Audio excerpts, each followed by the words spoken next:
Hello everyone, welcome back to this channel. I hope you guys is doing well. पिछले video में मैं आप लोगों के साथ डिस्कस कर रही थी meaning of supply and supply function. तो मैं उम्मीद करती हूँ कि वो आप लोगों को समझ में आ गई होगी। आज के इस वीडियो में मैं आप लोगों के साथ डिस्कस करूँगी लॉ ऑफ सप्लाई के बारे में, और मैं उम्मीद करती हूँ कि आप लोगों को बहुत अच्छी लगेंगी ये वीडियो और समझ में भी आएंगी। तो मैं इस वीडियो को कंटिन्यू रखती हूँ अपने टॉपिक के साथ, जो हमारा टॉपिक है आज लॉ ऑफ सप्लाई। यहाँ पे आप लोग देख पा रहे होंगे इस वीडियो में मैंने नोट्स पहले से ही लिखी हूँ। मैं इंग्लिश में नोट्स लिखी हूँ, जो बच्चे हिंदी में इसको लिखना चाहते हैं हिंदी में लिख सकते हैं प्लीज़। मैं हिंदी में भी बताऊँगी, आप लोग हिंदी में लिख सकते हैं। यहाँ पे देखिए मैंने आप लोगों को समझाने के लिए मैंने यहाँ पे देखिए लिखा हुआ है लॉ ऑफ सप्लाई। यहाँ पे देखिए it states that other thing remaining constant price of X and quantity supply of X are directly related. ठीक है, यहाँ पे मैं हिंदी बोल देती हूँ, जो बच्चे इसको हिंदी में लिखना चाहते हैं हिंदी में लिखिए, मैं इसकी हिंदी बता देती हूँ। क्वांटिटी सप्लाई को इफेक्ट करने वाले प्राइस के अलावा और फैक्टर कांस्टेंट रहता है तो प्राइस एंड क्वांटिटी सप्लाई का डायरेक्ट रिलेशनशिप होता है। ये मैं आप लोगों को समझाने के लिए लिखती हूँ, इसका रिलेशन बता दी हूँ मैं। आई रिपीट अगेन, मैं एक बार फिर बोल देती हूँ। It state that other thing remaining constant price of X and quantity supply of X are directly related. Quantity supply को इफेक्ट करने वाले प्राइस के अलावा और फैक्टर कांस्टेंट रहता है तो प्राइस एंड क्वांटिटी सप्लाई का डायरेक्ट रिलेशनशिप होता है। तो ये आप लोग को समझ में आ गई होगी। यहाँ पे देखिए तो प्राइस को बढ़ने से क्या होता है ना, क्वांटिटी सप्लाई बढ़ेगा।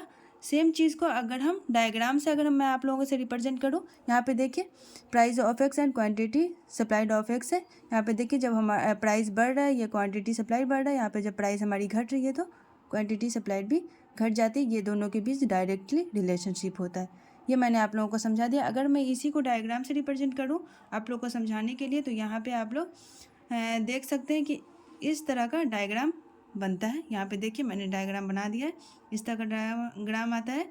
यह आपका क्वांटिटी सप्लाइड ऑफ एक्स है। ये देखिए यहाँ जो है ये क्वांटिटी सप्लाइड ऑफ एक्स है, यहाँ पे क्वांटिटी है, ये प्राइस है। ठीक है, यानी डिफरेंट प्राइस लेवल पे डिफरेंट क्वांटिटी सप्लाइड है। देखिए ये डिफरेंट प्राइस लेवल पे डिफरेंट क्वांटिटी सप्लाइड है, ये क्वांटिटी है ना, ये प्राइस है।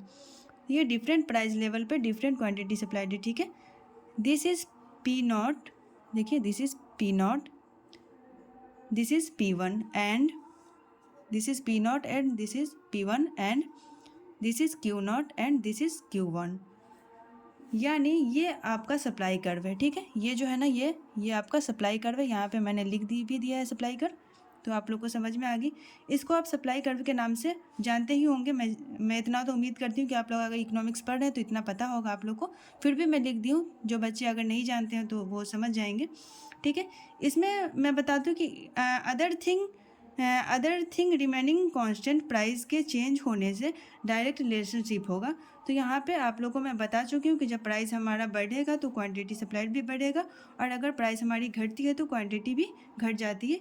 इसके अलावा एक और कंसेप्ट आप लोगों को बताना चाहती हूँ, इसको मैं यहीं पर दिखाऊंगी, जो मैंने यहाँ पे देखिए ये बताया है, आप लोगों को दिखाया हुआ है। अगर हमारा प्राइस कांस्टेंट रहता है ना, जब हमारा प्राइस कांस्टेंट रहता है तो कैसा डायग्राम बनता है, ये मैं आप लोगों को यहाँ पे बनाई हूँ। तो यहाँ पर क्वांटिटी सप्लाइड जो है ना, ये जो मैंने ब्लू पेन से मैंने लिखा है, ये क्वांटिटी सप्लाइड ऑफ एक्स है। मान लेते हैं कि प्राइस हमारा कांस्टेंट है। देखिए ये प्राइस यहाँ पे कांस्टेंट है।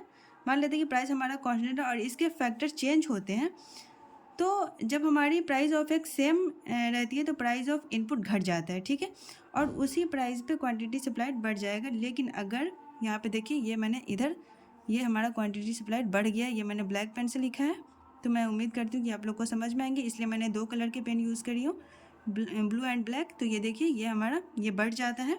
लेकिन अगर प्राइस ऑफ इनपुट बढ़ता है, ठीक है, जब हमारी प्राइस ऑफ इनपुट अगर बढ़ जाती है तो पी एक्स कॉन्स्टेंट रहती है, तो वो लेफ़्ट साइड शिफ्ट होता है। ये लेफ़्ट साइड देखिए मैं यहाँ पर मैंने ब्लैक पेन से लिखा है, तो ये लेफ़्ट साइड शिफ्ट हो जाएगा। और अगर इसको मैं इक्वेशन से आप लोगों को बताऊं, मैं इक्वेशन एक्सप्लेनेशन भी बता देना चाहती हूँ कि अगर आप इक्वेशन से भी इस कंसेप्ट को समझा सकते हैं, तो मैं इसका भी मैं आप लोगों को इक्वेशन दिखाई हूँ। यहाँ पे आप लोग देख पा रहे होंगे इक्वेशन।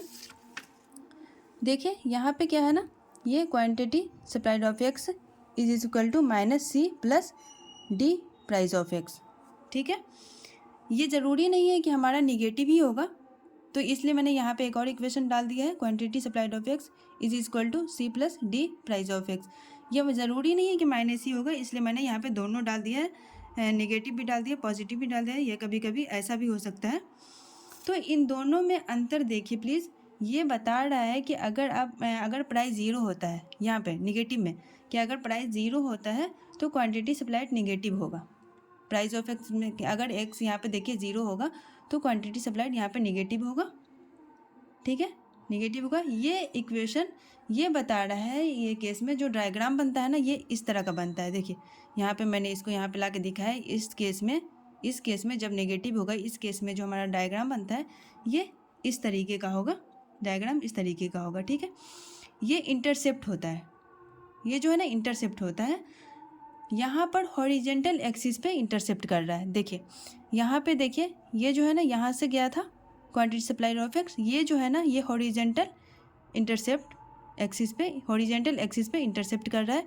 यहाँ पे देखिए अगर ये लाएंगे, यहाँ पे देखिए यहाँ पे तो ज़ीरो है, तो मैंने जब बोला था कि प्राइस ऑफ एक्स जब ज़ीरो होगी तो ये निगेटिव होगा, ये मैंने इक्वेशन से आप लोगों को समझाया है।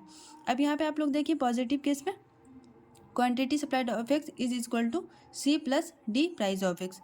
इस इक्वेशन को मैं यहाँ देखिए आप लोगों को बताई हूँ। देखिए ये जो है ना ये क्वांटिटी सप्लाइड ऑफ एक्स है, यहाँ पे आप लोग देख पा रहे होंगे। ये इस केस में ये वर्टिकल इंटरसेप्ट होता है, ठीक है, ये वर्टिकल इंटरसेप्ट बनेगा। यहाँ निगेटिव नहीं है, इसलिए ये वर्टिकल इंटरसेप्ट होगा। यहाँ पर ज़ीरो भी होता है, अगर यहाँ पे प्राइस अगर ज़ीरो भी होता है तब भी सप्लाई सी पर बराबर होगा। देखिए यहाँ पे सप्लाई सी पर ये बराबर होगा।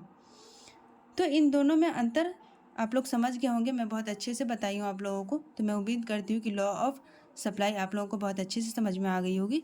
आप लोग अगर नहीं समझ में आए तो इस वीडियो को आप लोग स्किप करके नहीं देखिएगा, आप लोग पूरा वीडियो देखिएगा तो आप लोगों को समझ में आएगी। नहीं समझ में आए तो आप लोग दोबारा वीडियो को देखिए, तो मैं उम्मीद करती हूँ कि आप लोग को समझ में आ जाएगी। तो मैं इस वीडियो को यहीं पे एंड करती हूँ, वीडियो में ज़्यादा लंबा नहीं करना चाहती, इसलिए मैं इस वीडियो को यहीं पे एंड करती हूँ। आप लोगों को अगर नहीं समझ में आया तो आप लोग प्लीज़ मुझे कमेंट कीजिए, मुझसे पूछिए, मैं ज़रूर बताऊँगी।